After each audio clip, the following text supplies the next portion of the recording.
Hola, ¿cómo andan? Bueno, la clase de hoy nos invita a seguir pensando acerca de esta nueva escuela psicológica llamada Gestalt, ¿sí? La propuesta de la clase de hoy es retomar un poco de los conceptos que trabajamos el jueves pasado e ir ahondando y profundizando en otros nuevos. Empecemos desde el vamos. La Gestalt, ¿sí? Recuerden que Gestalt significa forma, figura, ¿sí? Esta nueva escuela psicológica tiene como objeto de estudio la percepción, ¿sí? Recuerden la percepción como ese proceso, ¿sí? Que involucra los sentidos, ¿sí? Y también lo que esta escuela empieza a noticiar es que hay algo de lo vivenciado, ¿no? De las vivencias que cada uno, cada une ha transitado, que hacen efecto en este proceso perceptivo, ¿sí? No es lo mismo escuchar una canción que me hace acordar a una persona que una canción que no me hace acordar absolutamente a nadie. Si hay canciones que nos hacen acordar a personas o a situaciones específicas, ¿sí? Entonces, volviendo a esta nueva escuela, el objeto de estudio, ¿sí? Va a ser la percepción. Recuerden que cada escuela psicológica tiene un objeto de estudio como un método de estudio. Hay algo que le interesa estudiar y hay un método que le permite estudiarlo, ¿sí?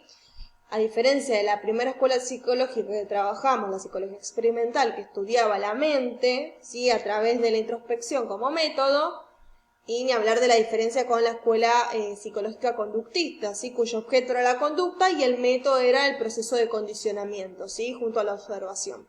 Entonces, esta escuela se utiliza como forma para acceder a este objeto de estudio de su interés, que es la percepción, el método awareness, ¿sí? Recuerden que es ese proceso consciente donde una persona da cuenta lo que le sucede, ¿sí?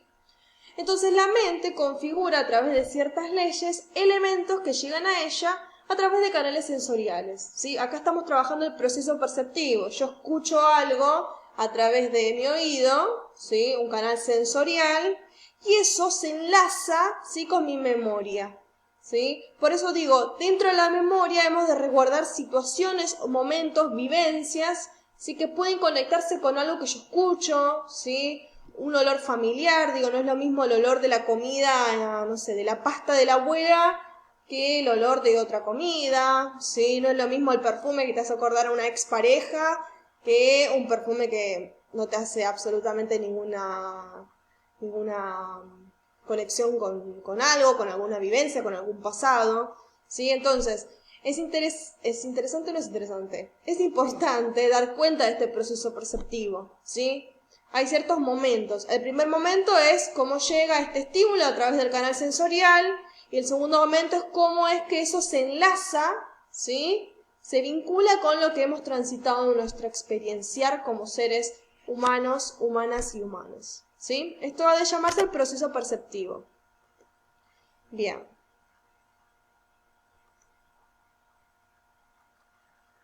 Entonces, esta segunda filmina nos muestra la distancia, ¿sí? Que esta escuela psicológica de la Gestalt tiene respecto al conductismo, ¿sí? La Gestalt enfatiza sobre el contexto, ¿sí? El contexto vivencial de la persona, el contexto familiar, qué le ha ocurrido, ¿sí?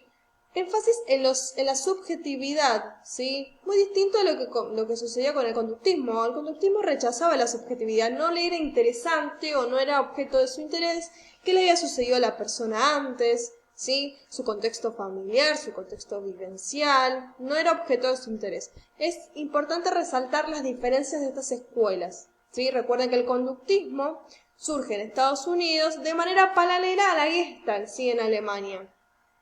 Una segunda diferencia es que el posicionamiento de la persona va a ser activo, ¿sí? Es un sujeto experimentado o experimentada que participa. ¿Por qué? Porque el método es awareness. Recuerden ser consciente, ¿sí? De lo que a una le está pasando en ese momento. En cambio, el conductismo, la persona asume un posicionamiento pasivo porque simplemente va a ser parte de un proceso que conduce a otra persona, ¿sí? Tengan en mente cuando hablamos de conductismo los experimentos que trabajamos respecto al experimento de Skinner, respecto al experimento del pequeño Albert con con la rata, ¿sí? Y con los demás miedos que fueron aconteciendo con el paso de los años. Bien, esta escuela toma como principio básico el todo es más que la suma de las partes, ¿sí? Y acá les invito a que visualicen la imagen, ¿sí? En principio la imagen de la izquierda. Aquí. ¿Dónde está? Acá. ¿Sí? La propuesta es pensar que el todo es más que la suma de las partes, ¿sí? Si yo sumara estas figuras, me dan a mí una bicicleta. Ahora bien, si yo solamente considero estas figuras, estas partes, ¿puedo pensar que es una bicicleta? No. Este principio es el principio básico y regulador de toda la teoría. Otro de los dichos, otro de los principios, es que lo que se experimenta no es un todo, sino la suma de las partes que percibimos, ¿sí? ¿Qué significa esto? Si yo percibo, ¿sí? Experimento partes que no han sido unificadas, ¿sí? No puedo percibir un todo, ¿no? Entonces yo percibo, ¿sí? La suma de las partes. ¿Bien? Es así que la psicología de la Gestalt, esta escuela, ha construido una serie de leyes que nos permiten pensar cómo procesamos y cómo percibimos la realidad, ¿sí? Una de ellas es la ley de cierre. Nuestra mente añade los elementos faltantes para completar una figura. Las formas cerradas y acabadas son más estables visualmente, lo que hace que tendamos a cerrar y a completar con la imaginación las formas percibidas buscando la mejor organización posible.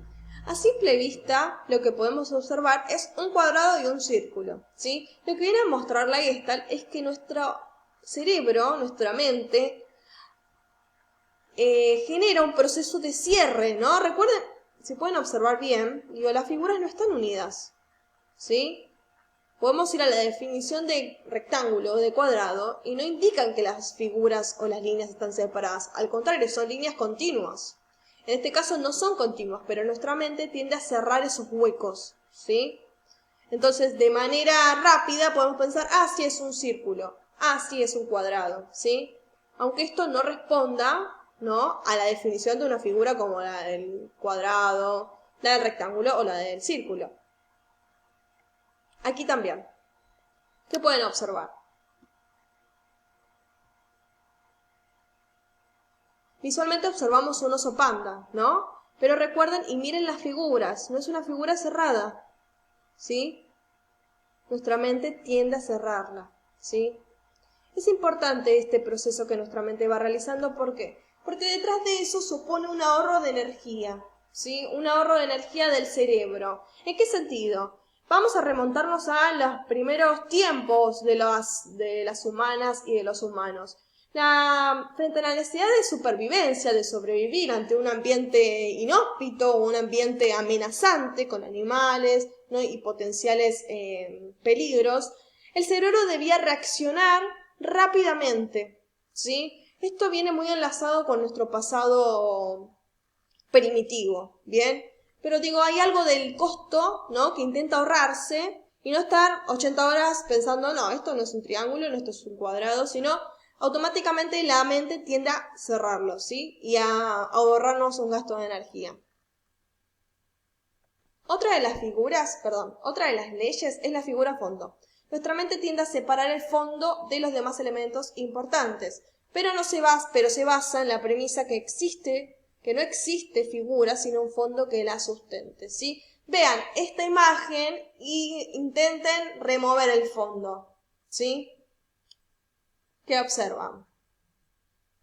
He aquí la posibilidad de observar dos figuras, ¿sí?, que comparten, ¿sí?, un mismo todo. Se puede visualizar o la cara de una persona o una persona con una nariz prominente tocando el saxo, parece. Aquí también. Piensen, cuando hablamos de esta ley, la ley de figura fondo, el papel del fondo, ¿sí? ¿Y cuál es el rol que ocupa respecto a la figura? Aquí podemos verlo también. Esta imagen me encanta, por ejemplo. Se puede observar una manzana, pero ¿cuál es el rol del fondo? Podemos observar también, ¿no?, el rostro de dos personas. Y esto también. Si removemos el fondo, podemos observar, por ejemplo, un casco aquí, ¿no? Con un par de manos o manoplas. Aquí igual, ¿sí? Lo importante de la ley es pensar cuál es la relación entre la figura y el fondo. Ley de proximidad. Los elementos parecidos son percibidos como pertenecientes a la misma forma. Nuestra mente agrupa cosas que tienen alguna propiedad visual común, como el color o el movimiento. Los elementos tienden a agruparse con los que se encuentran a menor distancia. Si se perciben como si fueran de la misma forma, ¿sí?, porque son próximos. Lo cierto es que si miramos detenidamente, no cuentan con la misma forma. ¿Sí? Es un proceso perceptivo, ¿sí?, que supone una rapidez, ¿no?, en procesar esta información. Aquí igual, a simple vista podemos observar círculos, ¿no?, o formas ovaladas que intentan o nos invitan a percibirlos de manera similar. Lo cierto es que si miramos detenidamente, esto no sucede así. Aquí igual, ¿sí? ¿Qué percibimos? Percibimos botellas. ¿Las botellas tienen el mismo tamaño?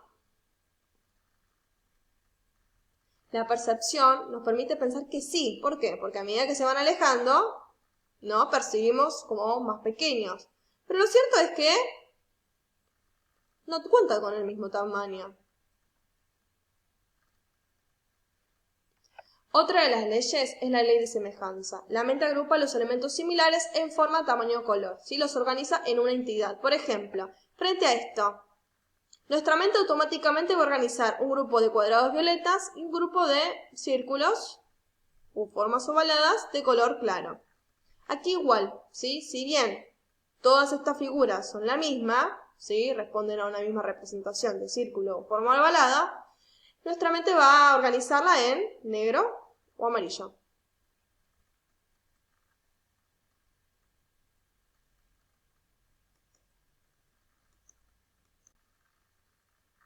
Otra de las leyes es la ley de continuidad. La mente continúa un patrón, aún después de que el mismo desaparezca. Si vamos a prestar la atención a la figura de la izquierda, ¿sí?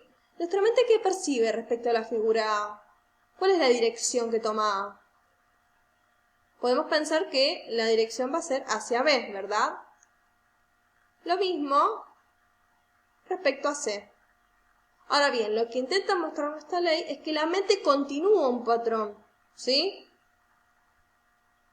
Este patrón desapareció, nos puede mostrar esta conexión, ¿no? ¿Cuál es el movimiento de la mente aún así? Este movimiento.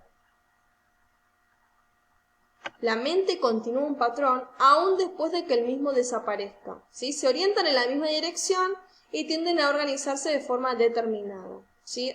Vuelvo e insisto con lo mismo. Esto es un proceso donde la mente intenta procesarlo de manera rápida, ¿sí? Aquí igual seguimos con la ley de continuidad. Hay un patrón que nuestra mente automáticamente construye, ¿sí? ¿Hacia dónde va ese patrón? Miren las líneas. Construimos un patrón. Aquí igual. ¿Cuál es el patrón que vamos a construir? Que nuestra mente construye.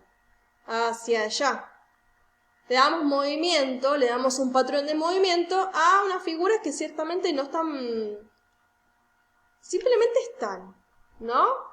Ahora bien, ese extra, ese patrón de movimiento es algo que agrega nuestra mente. La ley de comunidad. Muchos elementos moviéndose en la misma dirección son percibidos como un único elemento, ¿sí?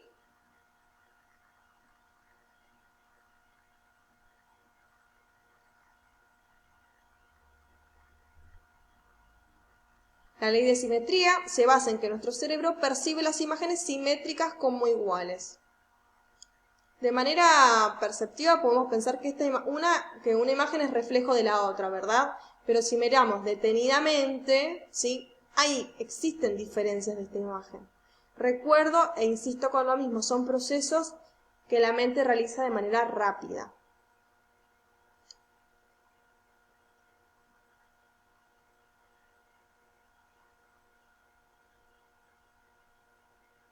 Ley de contraste. El posicionamiento de los elementos incide sobre la atribución de características.